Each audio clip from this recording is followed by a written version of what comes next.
Greetings, Facebook Live family. It's Brother Shaq.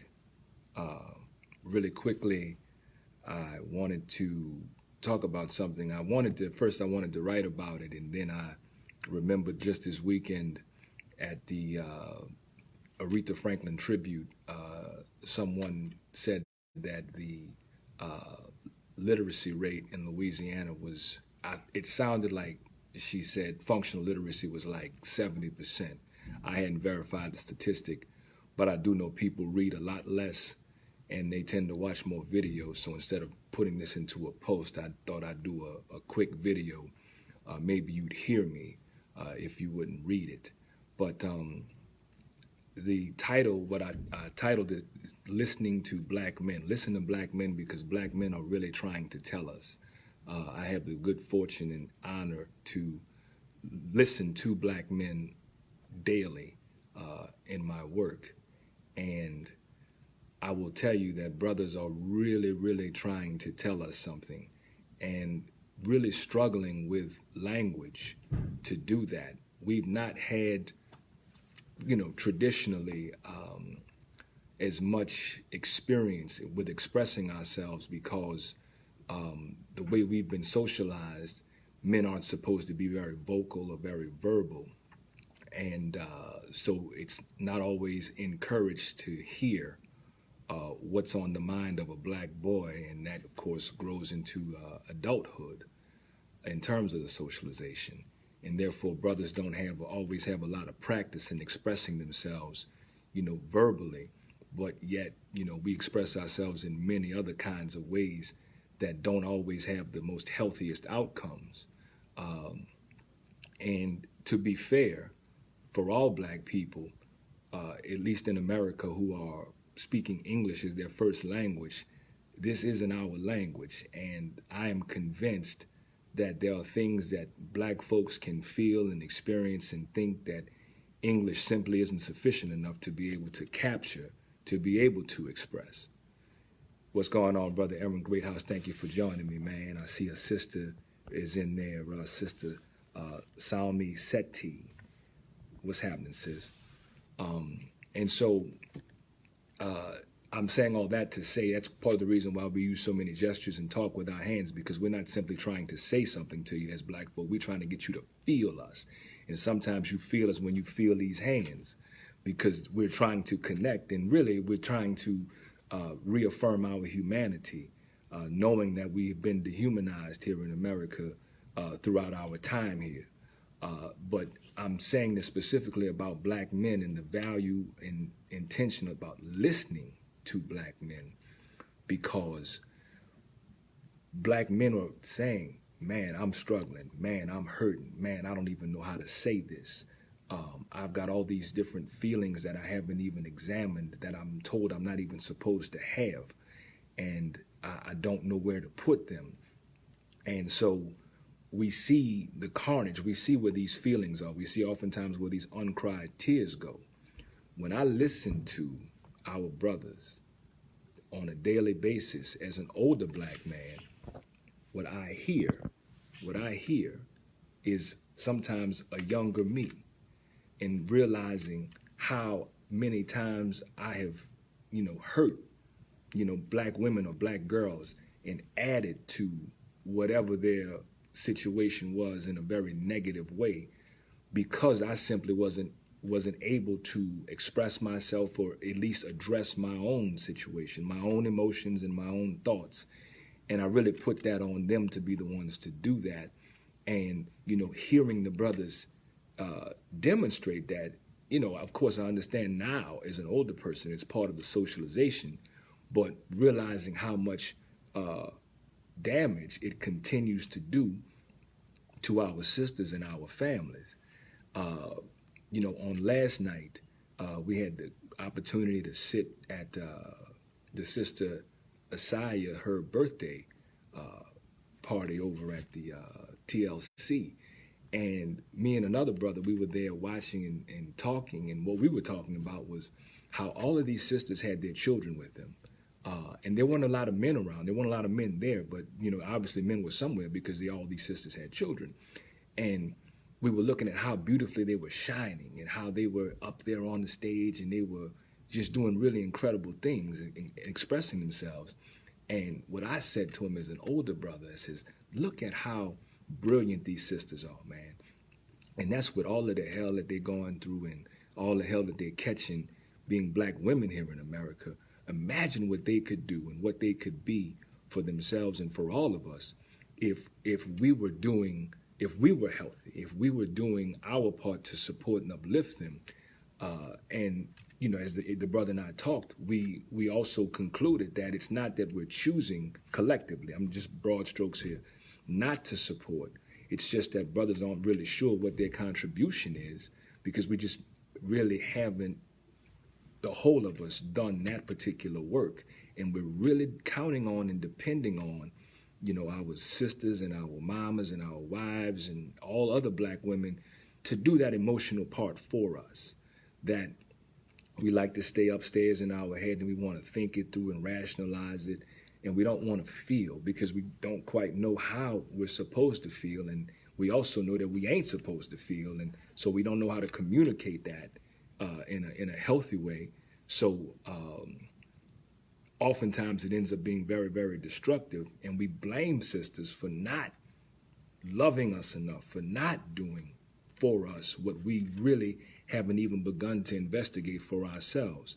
Not because we don't want to, we just don't know to, or even have the thought that it's something that we should be doing, or the feeling that it's something we should be doing. And, you know, he and I talked, we had a really good conversation about that, and listening to him, particularly as a younger brother who had, you know, observations on some of the same challenges, and, you know, just really concluding that as black men, there's a whole lot that we can do for raising up all of our people if we simply turn inward and deal with what has happened to us collectively. So when I'm talking to you all, as I frequently do, never in with opinion. I don't get into how I feel about it. I give the analysis, or I look at us building a collective analysis, you know, consensus, because if we'll do that, we'll be able to sanely deal with our emotions. We won't have to be insecure about things, and we won't have to try to project onto other folk, particularly black women, in ways that add to their oppression. And it can really be done. Many brothers desire to do this, exactly what I'm talking about, but we don't have the language to say, hey, listen, I'd like to do this way. We don't even think we can say or know who to talk to about it. And there's not a lot of examples of how it's happening that are accessible to us. What we do get is like the brother said, well, you know, Brother Shaq, that's you saying that. You know what I'm saying? And I'm saying, but young blood, it ain't nothing special about me. I've learned and lived and learned. And I didn't always see it this way. I did many of the same things. I mean, I put a mini sister through a lot of hell just without me dealing with my own stuff. That really could have been prevented had I been willing to. And also confident that I could deal with my own stuff. That's the point of this. The idea that we've not collectively been socialized to confront the way we feel. And really, you know, tease it out, to analyze it, but rather if we do discuss it, there's some judgment on it, that we shouldn't be feeling anything. And this notion that, you know, I'm cold and I'm hard and that's how it was for me and that's what people did to me, therefore that's the way I should do and the way I should be, is continuing the cycle of oppression and destruction.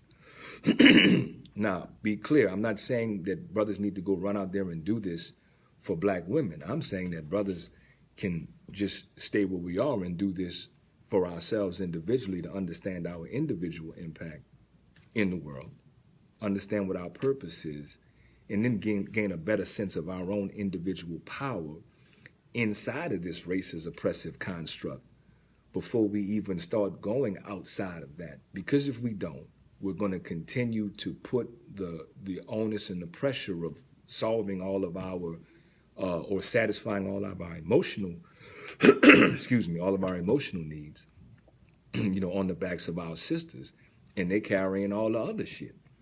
And so, and then we'll get upset with them when they don't want to do that too. and that's fair that they don't want to do that. We can at least look at ourselves through what we're producing, through what the outcomes are, and continue how and not be afraid of that. Somebody just said, Warren Rhodes, brother says, and do we admit truth? In admitting that we don't know, we create this vicious cycle in which we directly or indirectly put in our counterparts. Our women, who are the super beings of this world, deserve more from us. They've been carrying the load for generations, being the saviors of society. I agree. I mean, I can definitely see what you're saying, dear brother. The admitting that I don't know part of it, we haven't been socialized that way because we've taken our cues from the dominant culture. The white man doesn't apologize, has never apologized.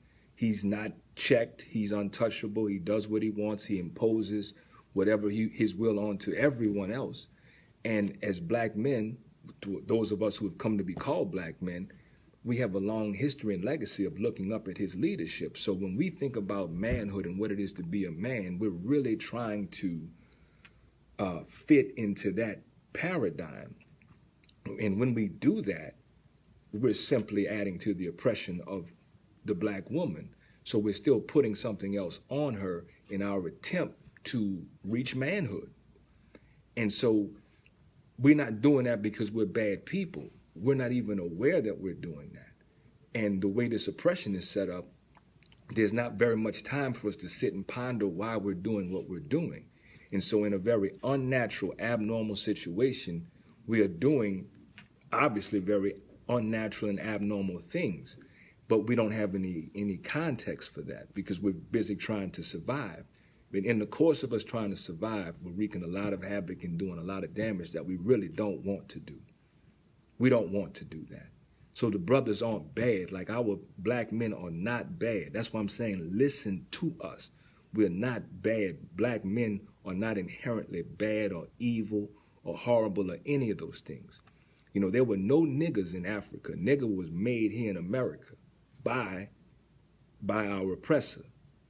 Just understand that.